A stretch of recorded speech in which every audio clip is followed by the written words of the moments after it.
Hi everyone, welcome to End of the World Weekly. Let me tell you how this show works. I'm Newsbot 29,000. I'm a robot from the post-apocalyptic future. I've been programmed to send these broadcasts into the past in hopes that you Earth humans can avoid all the calamities that led to the end of the world.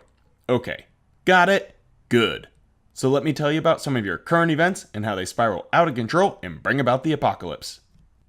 After the Sandy Hook massacre, Americans said never again. Then there were 1,518 more mass shootings. But when Americans said never again after the Las Vegas massacre, you could tell they really meant it this time. Citizens petitioned their representatives to do something about the plague of mass shootings, and Congress was finally ready to act.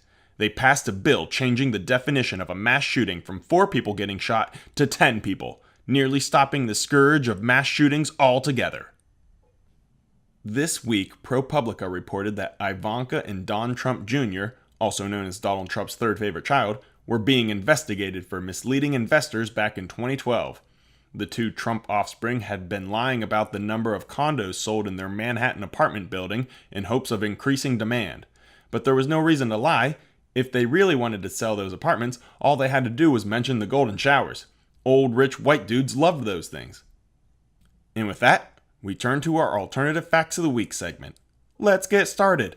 Alternative fact number 1.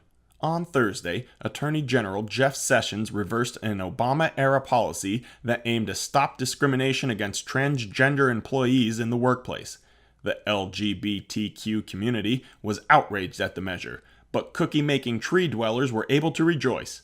Sessions included language in the new policy that protected the little guys from obese Americans storming their strongholds. Alternative fact number 2.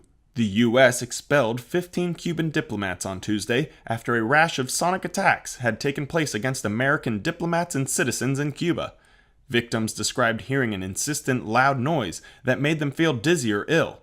But are we sure this was really some kind of new weapon and not just the victims hearing a Trump speech translated to Spanish? That does it for this week's segment of Alternative Facts. If you have any alternative facts you'd like to hear on the show, leave a comment below and we'll talk about them next week. On Friday, the Trump administration rolled back Obamacare's free birth control mandate for women. Trump claimed the move was to prevent risky sexual behavior. Trump, being a staunch, twice-divorced Christian, viewed sex as something that was strictly for procreation, and didn't understand why anyone would have sex for fun, especially when they could just use their hand to grab some pussy instead. Well, that does it for this episode of End of the World Weekly. Thanks for tuning in, and I hope you enjoyed. Be sure to tune in again next week when we'll have a brand new episode. Thanks again for watching. Bye.